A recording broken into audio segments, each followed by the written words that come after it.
صومالي وأفتخر وحنيني سيستمر وبلادي ستزدهر. صومالي وأفتخر، صومالي وأفتخر وحنيني سيستمر وبلادي الحمد لله. اللهم صل وسلم على سيدنا محمد. عبد الله عبد النور وأنا صاحبنا دجان السودان أميو أيام مالما كم إلى صالح إلى سحرير وحيري هبلايو إيه هبلايو gabadha xagga degan inan kale aanu qaraabanahay iyo qaar kale la soo sheegay ayaa caruurtooda dhan waxa laga helay cudurka la yiraahdo autism.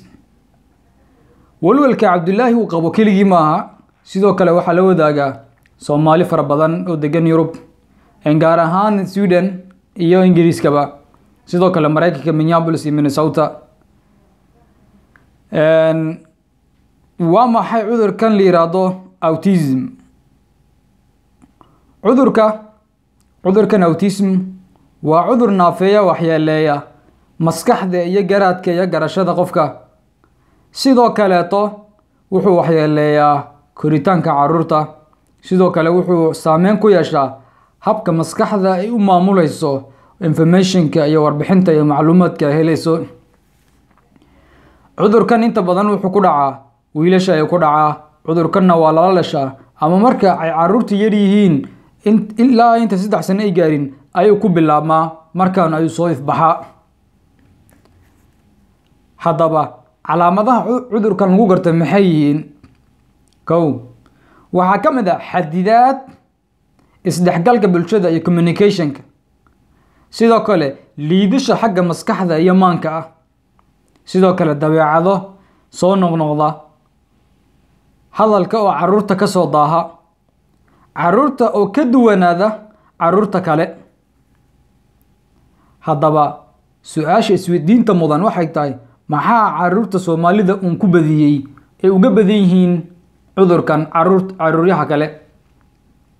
haddaba tirakoobyadu waxay sheegayaan Minnesota University oo kale waxay leedahay caruurta Soomaalida waxay ka badan yihiin 5% inay caruurta kale ka badan ku dhacaan cudurka autismka.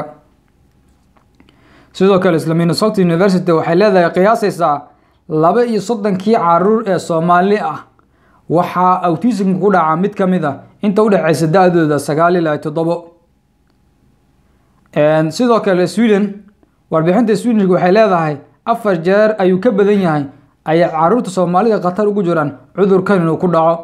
sidoo kale meelaha qaar waxay gaarsiinayaan ilaa 7 jeer ay ka badan yihiin caruurta Soomaalida inuu ku dhaco cudurka autismka. warbixintan iyo tirakoobkan oo dhan inta badan waxa la sameeyay 2009 8 ilaa 2010.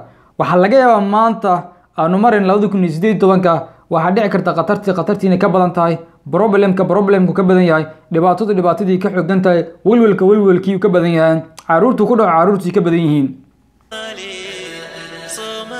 haddaba maxaa keena cudurkan? waxyaalaha keena cudurkan ilaa imika wax jawaab looma hayo, laakiin waxa la sheegaa dhaqaatiirtu waxay sheegaan waxay yiraahdaan cudurkan wuxuu ku yimaadaa dhici karaysa inuu ku yimaado genetics ama waxyaalaha hidasidaha ku yimaado. sidoo kale waxyaalaha keena oo lagu shakisan yahay waxa kamid ah bii'ada environmentiga aanu ku noolahay magarasta xaggan iyo climate change cimilada isbedesha. waayo waxa laga yaabaa inuu ku nooleen meel cimiladeedu ay ka duwan tahay meesha imika lagu nool yahay oo Yurub iyo Mareykanka kamid ah. sidoo kale dhaqaatiirtu waxyaalaha aadka xooga saareen waliba kuwa Swedishka waxa weeyaan waxay yiraahdeen cudurkan waxa laga yaabaa ay la xiriirinayaan inuu sabab u yahay vitamin bristiga magaransa vitamin bristiga oo ku yar dumarka Soomaalida. sida ogsoona cadceeda waxa laga yaraa wax la yiraahdo ultraviolet radiation. waxa laga helaa ilaaska cadceeda laga helaa ayaa waxa laga helaa vitaminka laga helaa. sida awgeed maadaama xaggan ay tahay cadceeda sanadkii inta badan baan la arag, marka waxa yaraanaya waxa dhibaato noqonaya inaanan helinba cadceedii iyo vitaminka aan u baahnayn. dhaqaatiirada Swedishka waxay yiraahdaan 10kii dumar ee Soomaali ah oo xaamilo ah 9 kamid ah ay waxay haystaan oo waxa laga helaa vitamin bristiga in vitaminkooda uu ku yar yahay.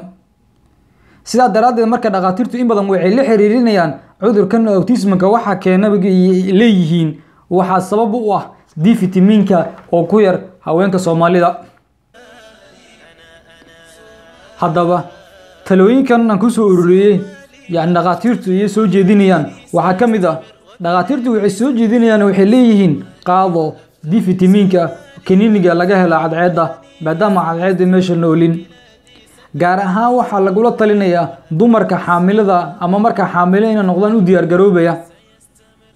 sidoo kale waxaan ognahay kaniinigan inuu yahay muhiim u yahay lafaha iyo koritaanka carruurta inuu muhiim u yahay. sidoo kale kaniiniga cadceedda laga helo ama D fitamiinka wuxuu kor u qaadayaa immune systemkaaga difaaca jirkaaga ayaa kor u qaadayaa. sidoo kale wuxuu yareynayaa cudurro fara badan oo qofka ku dhaca xitaa waxaa la sheegaa in hargabka xitaa qof ku dhaco uu yaraanayo sida laga soo xigtay 2010 warbixin laga soo xigtay lagu daabacay jariirada leerada American Journal of Clinical Nutrition. sidoo kale D fitamiinka adasho wuxuu yareynayaa walwalkaaga iyo walbahaarka ay qofku yareynaya depressionka yareynaya. sidoo kale waxaan u baahanahay in wax ka bedelno lifestyle-ka ama qaabka u noolnahay inaan wax ka bedelno anagoo wax ka bedeleyno cunitaanka waxyaalaha cuntada aan cunno wax ka bedeleyno yani eegeynina bulshada aan la noolnahay waxyaalaha ay cunaan iyo waxyaalaha isticmaalaan. sidoo kale anagoo badsanayna qudradda iyo waxa la yiraahdo fructiga waxyaalaha laga helo miraha laga helo isla markaana anagoo sameynayna dhaqdhaqaaq iyo jimicsi. haddaba haddaad aragtaa carruurtaada kaga shakiso يعني إنه كدوان يا عرورتك له سيدا ugu dhaqsiya badan la xiriir dhaqaatiirta si lagu caawiyo. sidoo kale dhaqaatiirta Sweden dhaqaatiirta Yurub iyo Mareykanka jooga waxa talahaan u soo jeedin lahaa inay sameeyaan cilmi baaritaan inay sameeyaan arrinkan ku aadan maxaa dadka Soomaalida carruurta Soomaalida maxaa ku badiyay cudurkan la yiraahdo autism. sababtoo cudurkan waxa la sheegaa يعني waxa la sheegay hay'adda caafimaadka adduunka waxay yiraahdaa cudurkan inuu ku dhaco yani dad ku dhaceeyeen 100%. sidaa daraadeed marka oo waliba imika cudurkan wuxuu gaar u yahay uu ku sii badan yahay carruurta Soomaalida. sidaa daraadeed marka waxa laga yaabaa dhaqaatiirtu inuu magarasa ay maaliyeen ama waxa laga yaabaa inaynan wax yani muhiim iska saarin wax muhiim ah u arag maadaama yani cudurkan ku badan yahay groupka Soomaalida. sidaa daraadeed dhaqaatiirtu waa inay xil iska saaraan ay baaritaan iyo waxyaalaha keenay ka baaraan. haddaba la soco barnaamijyada soo socda anigoo idinla wadaagaya buugaag aan si kooban u soo koobay buugaagta oo ah kuwa caalamka ugu saameynta badan waxtarna leh. sidoo kale anigoo idinla wadaagaya barnaamij la magac baxay ku dayo kaama caqli badna anigoo si kooban u soo koobaya taariikh nololeedka qof nolosha guul ka gaaray. sidoo kale wax ka bara caafimaadkaaga. haddaba sidaa udula socota barnaamijyadaada adigoo sameynaya kanalkan subscribe sameynaya waa mahadsantiin. السلام عليكم. أفتخر وحنيني سيستمر وبلادي ستزدهر صومالي وأفتخر وحنيني